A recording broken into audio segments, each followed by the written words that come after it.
Now this one is glossy, which for Series 1 is more desirable as a variant than the standard matte. We don't know why Topps produced glossy and matte versions of Series 1, but one theory is that glossy was made first, and because folks had a hard time writing on the back of the card. CollectAWrestlePalooza, CollectAWrestlePalooza. Hello, wrestling fans and sports and pop culture collectors. This is Tom from CollectAWrestlePalooza. Today I am counting down the top 5 prices paid for Garbage Pail Kids trading cards during the months of March, April, or May of 2024. So let's start with the criteria for this video. For a sale to be included in the top 5, it has to be an eBay auction. I only look at sales from auctions as I feel that represents the true market for non-sports cards, and there is no bigger auction house than eBay. Second, the auction has to end in a legitimate sale. For example, I do not include auctions that have unregistered users recording bids. Third, this top 5 only includes auction sales that come up when I search for the terms GPK, Garbage Pail Kid, or Garbage Pail Kids on eBay. And finally, I am only including sales from March, April, or May of 2024. Coming in at number 5 is a 2023 Series 6 Superfractor of Cherry Bomb, which is card number 238B and sold in raw condition for $1,999 at eBay auction. I love seeing modern cards on this list. The Topps Chrome Series 6 release includes shiny chrome versions of the classic 1986 Series 6 base set, as well as some new artwork and chase cards. So, Topps actually first released this Cherry Bomb image in Series 6 of the original Garbage Pail Kids in 1986. Everything is exactly the same here, even the card back, which shows Beth Death from Series 3 and Dead Ted from Series 1 having a witty conversation about food and music. I'll give you a second here to read the comic if you like. Everything's the same except the 2023 version is a shiny chrome card. The title of this Cherry Bomb listing was vague on eBay, but did state in the item details that this is a one-of-one Superfractor. The card itself does not say one-of-one anywhere, but we know Superfractors, which have a grid of small interlocking reflective circles on the front, are only numbered to 1 based on the Topps odds data. In addition to being a one-of-a-kind, Topps datasheets state that 2023 GPK Superfractors appear in only one of about 15,000 chrome packs. Rare for sure. Coming in at number 4 is another amazing-looking modern card, a 2023 Series 3 GPK by MLB card 24B Gooey Griffey Jr. after the great Ken Griffey Jr., which sold at auction in raw condition for $2,600. This is not the base card, but rather the one-of-one gold version, sometimes called the Gold Lava Foil Parallel.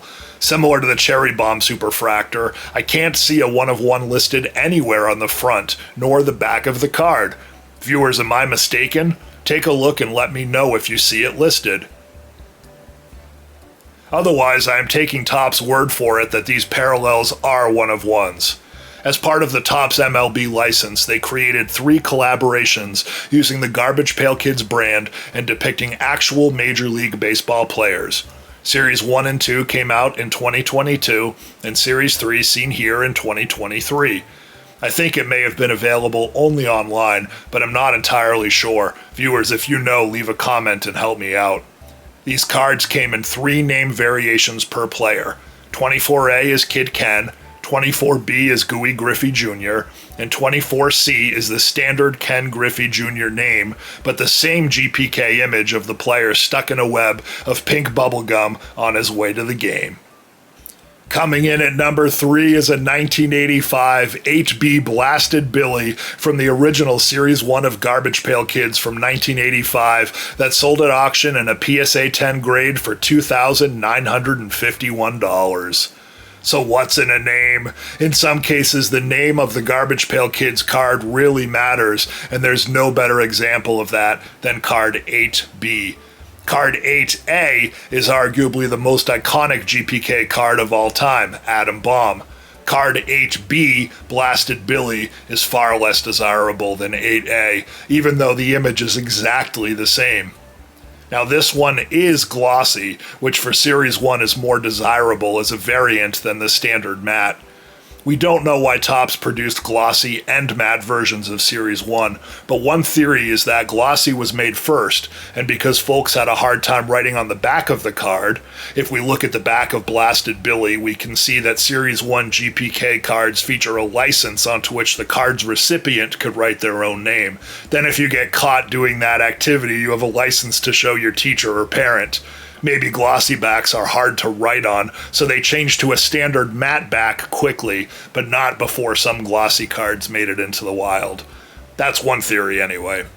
Coming in at number 2 is the 8A counterpart to number 3, 1985's iconic Atom Bomb, which sold at auction for more than twice as much, $7,299. The last time I did a Garbage Pail Kids Top 5 at the end of 2023, an Atom Bomb PSA 10 checklist back sold for just over $7,300, so the price has held firm in 2024.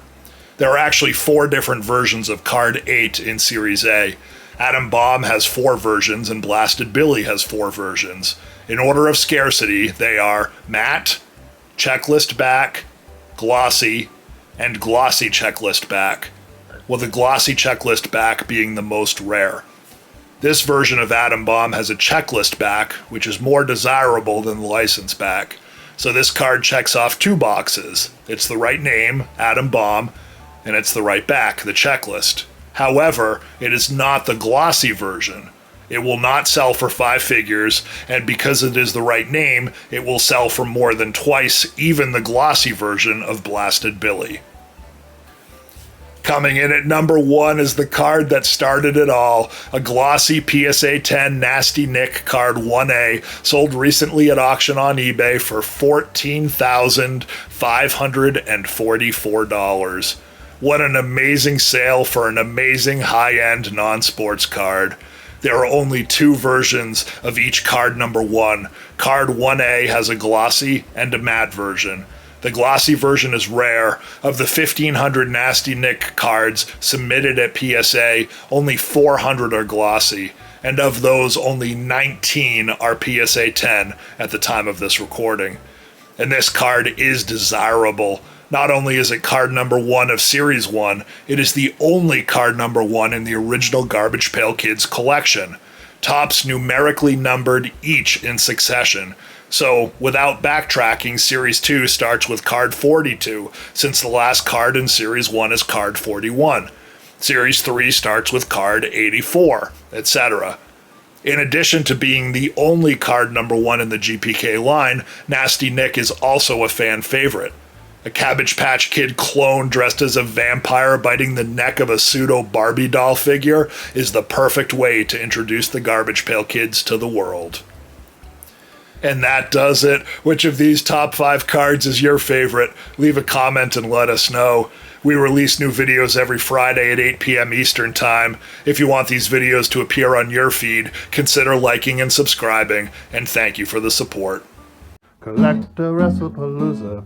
CollectAWrestlePalooza.